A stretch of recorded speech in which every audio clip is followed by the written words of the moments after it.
Hey, Shine Squad, and welcome back to Shared Rays. Last time, we unpacked what oversharing really means and how to spot it, both in ourselves and in others. But knowing what it is only the first step. Today, we're diving deeper into why we do it and, most importantly, how to stop it so you can build stronger, more intentional, and healthier relationships. I'll be sharing with you a practical toolkit with steps you can use today to stop the cycle. Let's illuminate this journey within. As always, if you're subscribed to our channel and you follow us on other social media, would like to say a big thank you. If you haven't subscribed to our channel yet, please take a moment to do so now, and also follow us on Facebook and on other social media platforms. Thank you. So, why do we blurt out information that later makes us cringe? Oversharing isn't usually a choice. It's often an unconscious strategy to meet an unmet emotional need. Here are the 5 biggest reasons we do it. Number 1. The anxiety dump. This is a big one. When we're nervous or anxious, our brain often goes into overdrive and tries to relieve the tension by talking and talking and talking. Sharing personal information can feel like a release, a way to reduce the built-up pressure within. We usually aren't really thinking about the listener. We're only using them as a pressure valve. It might feel good for a second, but often it's just emotional venting that leaves everyone uneasy. Number 2. The fast-forward button for intimacy. We live in a world that craves instant gratification, even in relationships. By sharing something deeply personal early on, we're trying to shortcut the process of building trust. It's like we're saying, "Here's my vulnerability. Now please be my close friend." Unfortunately, this often backfires as the other person feels the imbalance and pulls away. Number 3. The misguided cry for help. Sometimes, we're genuinely struggling and don't know how to ask for support directly, and because we confuse vulnerability with information dumping, we drop a trauma bomb, a heavy, personal story, hoping someone will notice our pain and rescue us. While the need for help is valid, oversharing is an indirect and often ineffective way to get it. 4. The need to be seen and validated.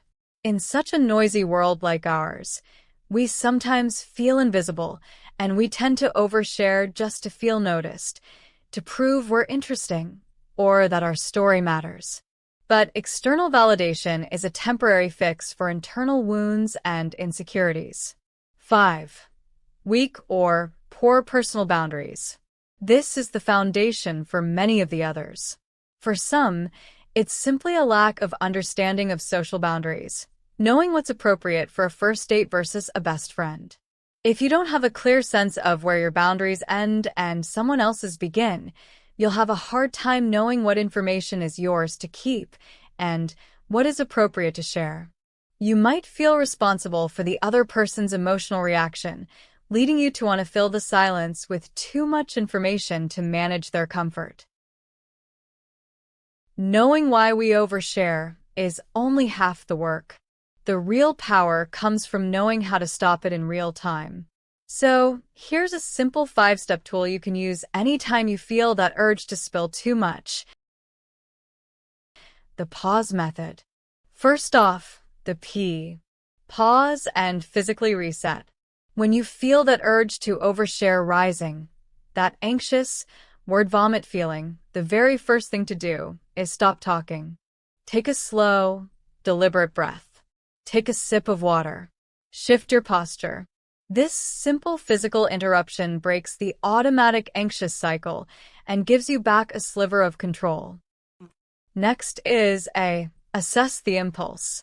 Quickly, in that paused moment, ask yourself, what need am I trying to meet right now? Am I trying to relieve anxiety, which is anxiety dumping? Am I trying to make us closer? Fast-forwarding intimacy.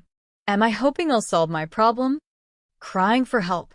Just naming the impulse robs it of its power. The U stands for use your 3-factor check. This is where we bring back the method we learned in the last video. Quickly ask yourself about these 3 factors. Context. Is this the right place or time for this much information? Relationship.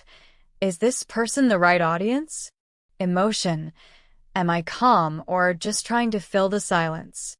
The S in the pause. Select a safer share. You don't have to shut down entirely or go completely silent. Just adjust the depth and pivot to a safer, more appropriate level of sharing. Instead of saying, "I'm having a full-blown career crisis," try, "I've been reflecting on some career goals lately. How about you?" This keeps the conversation going without crossing the line. The E. Excuse yourself if needed. If the impulse is too strong, it's perfectly okay to remove yourself from the conversation or change the topic politely, preferably by asking them questions about something else. You might say something like, "Wow, that's a heavy topic for a Tuesday morning. Let's circle back." Or be like, "I need to process that thought a bit more. Anyway, what were you saying about that movie, game, or any other thing of interest?" This gives you an elegant exit and time to cool down. The pause method is your in-the-moment tool, or a quick remedy. Let's talk about some approaches for a long-term change. What helps you stop oversharing over time? 1. Find your designated listeners.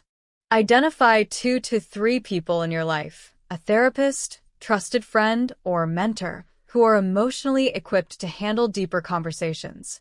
Save your heavier thoughts for them, rather than spreading them thinly across casual spaces.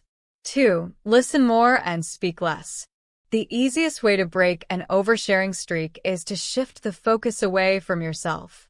Commit to asking 3 follow-up questions about what the other person just shared before you talk again. This forces you to actively listen and creates a genuine, two-way dialogue, which is the foundation of true intimacy. 3. Practice the pivot pause. From our previous method, remember to ask yourself about these aspects of your conversation. Purpose. Why am I sharing this? Intimacy level. Is it right for this person? Value. Does this add to the conversation? Outcome. What do I want to achieve? 3 sentences. Can I express this simply? If any of these feel unclear, take it as your cue to pivot. Turn the focus back to the other person by asking about their thoughts or experiences. There you have it. Proven methods to hold yourself from sharing too much of yourself with the wrong people. Remember, Shine Squad, boundaries are a form of self-respect. Managing oversharing isn't about hiding your truth, it's about sharing it wisely. You deserve to feel connected and in control. So, which of these steps do you think you'll try first, the pause or the pivot? Let me know in the comments below. And if this helped you today, give it a like, and if you haven't yet, subscribe for more practical psychology and communication insights, and as always, keep shining your brightest with shared rays.